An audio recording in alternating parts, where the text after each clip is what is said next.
On the first few pages. Crap. I think she noticed me looking at her.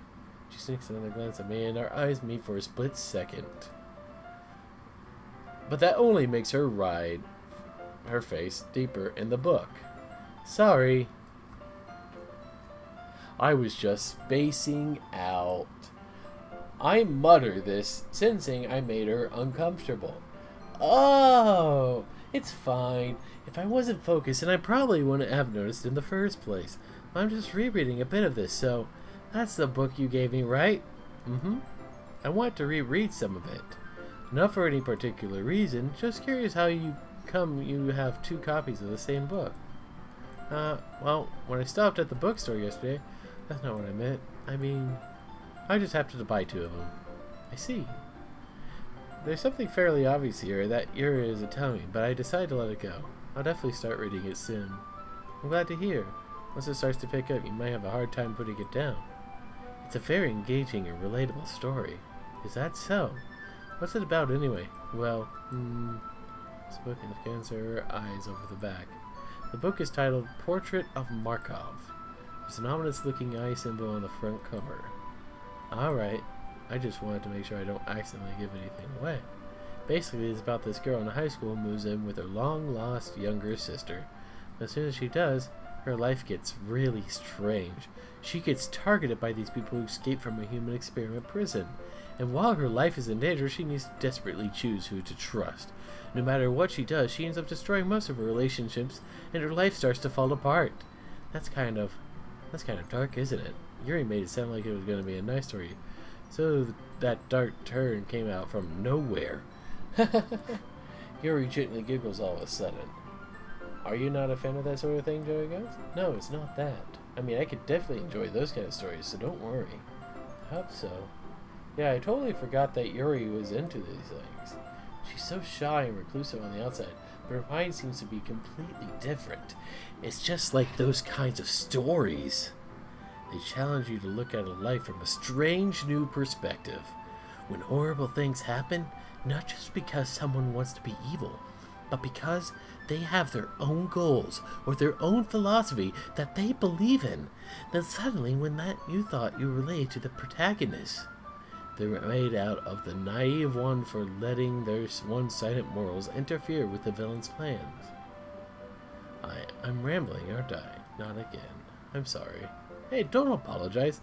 I haven't lost interest or anything. Well, I guess it's alright then, but I feel like I should let you know that I have this problem.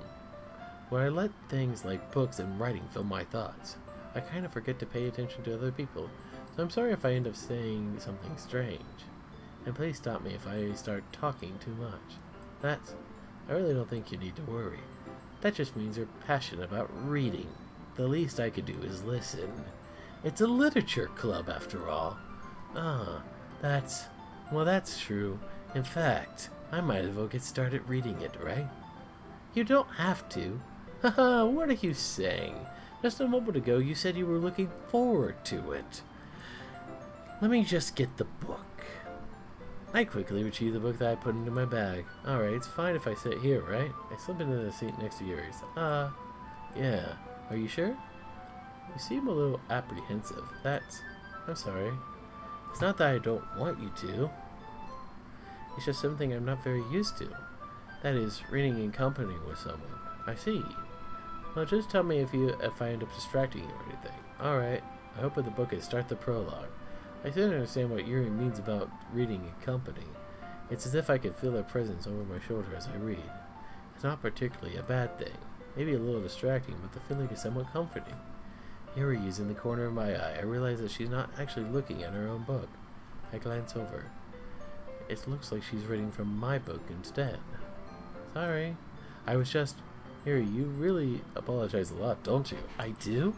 I don't really mean to. Sorry. I mean, here, this should work, right? I slam my desk until it's up against Yuri's and hold my book more between the two of them. I suppose so. Yuri timidly closes her own copy. Once we each lean in a bit, our shoulders are almost touching. It feels like my left arm is in the way, so I use my right hand to hold the book open. Well, I guess that makes it kind of difficult to turn the page. Here. Yuri takes her left arm and holds the left side of the book between her thumb and forefinger. I do the same with my right arm on the right side of the book. The way I turn the page, and Yuri slides it underneath her thumb after it flips to her side. But in holding it like this, we're huddled even closer together than before. It's actually kind of distracting me. As if I could feel the warmth of Yuri's face, and she's in the corner of my vision. Are you ready? Here's the page. Oh, sorry. Got distracted for a second. His face getting in her eyes meet. I don't know why. I don't know how I'll be able to keep up with her. Ah, that's okay. You're not as used to reading, right? I don't mind being patient if it takes you a bit longer. It's probably the least I can do, since you've been so patient with me. Yeah, thanks. We continue reading. Yuri no longer asks me if I'm ready to turn the page. Instead, I just assumed that she finished the page before me, so I turned on my own volition. We continue the first chapter in silence. Even so, turning each page almost feels like an intimate exchange. My thumb gently letting go of the page, letting it flutter over to her side as she catches it under her own thumb. Hey Yuri, this might be a silly thought, but the main character kind of reminds me a bit of you a bit. You think so? How does she? She's more blunt in a lot of ways, but she also second guesses all the things that she says and does. Like she's afraid she'll do something wrong. It's not like I can see into your head or anything, but they're kind of reminiscent of some of your mannerisms. See? You remain silent for a moment, but Joey Ghost, that's probably a terrible thing to have in common with her. That's so embarrassing that you think that. But wait, I didn't mean it in a bad way or anything. Sorry, I really didn't know you were kind of self-conscious about those sort of things. I guess I more meant that it's kind of cute. What are you saying all of a sudden? Okay, everyone. I think it's about time we share today's poems with each other. We might not have enough time to cockblock, but we wait too long to cockblock. Yuri and Hexale, spared from finishing her thought. Is that alright, Yuri? You look kind of down. I'm sorry if you haven't been looking forward to it's not. It's fine. Yuri releases her hand from the book, causing it to close on top of my thumb. Alright. I guess I'll do some more reading tonight. Or do you prefer I only read it with you? I guess I don't have too much of a preference either way. I guess I'll read a little more tonight. It'll be more fun to read with you after it picks up a bit, you know? That's good reasoning.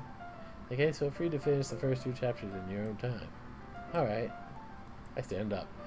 I make a mental note of where I left off in the book, then slip it back into my bag. By the way, do you remember to write a poem last night? Yeah. My relaxation ends. I can't believe I agreed to do something so embarrassing. I couldn't really find much inspiration, since I've never really done this before. Now that everyone's ready, why don't you find someone to share with? I can't wait. Sarah and Monica enthusiastically pulls off their poems. Sierra reads in a wrinkled sheet of loose leaf formed from a spiral notebook. On the other hand, Monica wrote hers in a composition notebook. I could already see Monica's pristine handwriting from where I sit. Natsuki and Yuri reluctantly comply as well, reaching into the bags. I do the same myself. Who should I show my poem to first? The experience, I should start with her. I could trust her opinion to be fair. As Yuri reads the poem, I notice her eyes lighten. Exceptional. What was that? Did I just say that loud? Yuri first covers her mouth, but then ends up covering her whole face. He's going to hate me. Didn't say anything wrong, Yuri. I guess you're right. What am I getting so nervous for? Yuri takes a breath. So, what kind of writing experience do you have? Your use of imagery and metaphors indicates you've written a lot of poetry before. Really?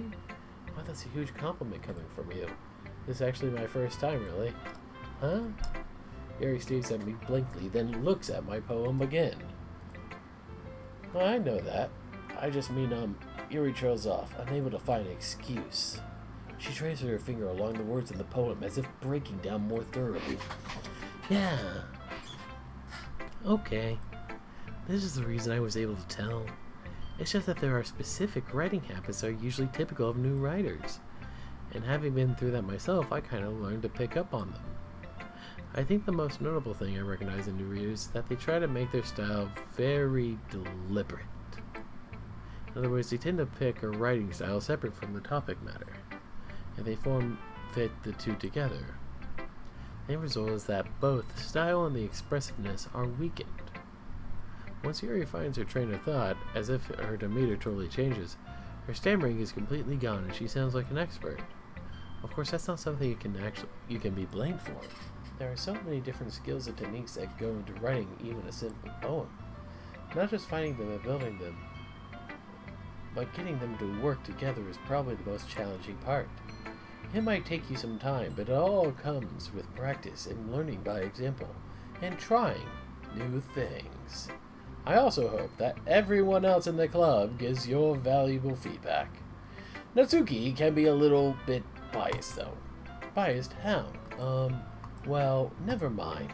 I shouldn't be talking about people like that. Sorry, it's fine. I'm not sure if Yuri is apologizing herself to me or to Natsuki. Do you mind if I read your poem now? Please do. I'd love to share my thought process behind it. Yuri smiles dreamily as if she has a rare opportunity for her. That watch yourself is kind of funny. After all, isn't this supposed to be the literature club? Ghost under the light. The tendrils of my hair illuminate beneath the amber glow, bathing. It must be this one, the last remaining sheet light to have withstood the test of time, the last yet to be replaced by the sickening blue-green view of the future. I bathe, calm, breathing air of the present but living in the past. The light flickers. I flicker back.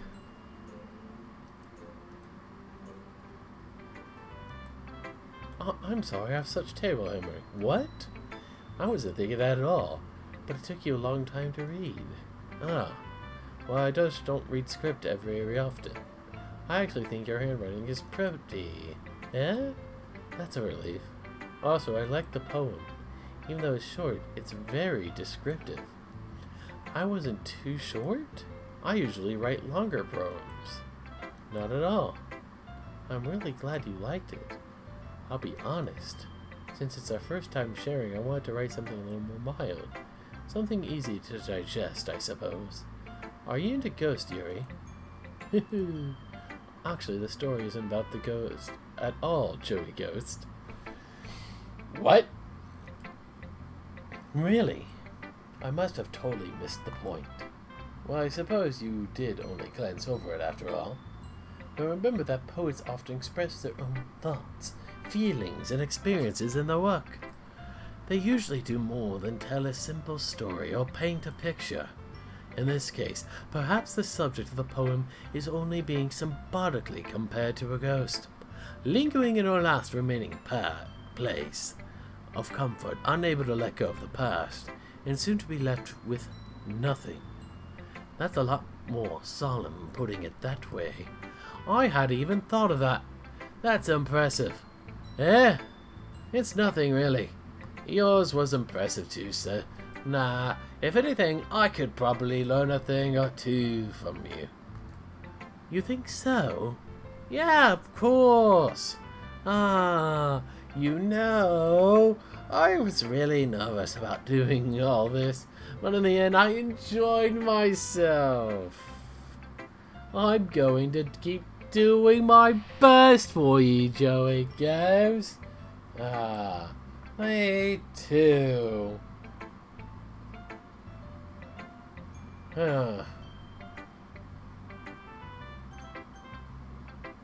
Monica.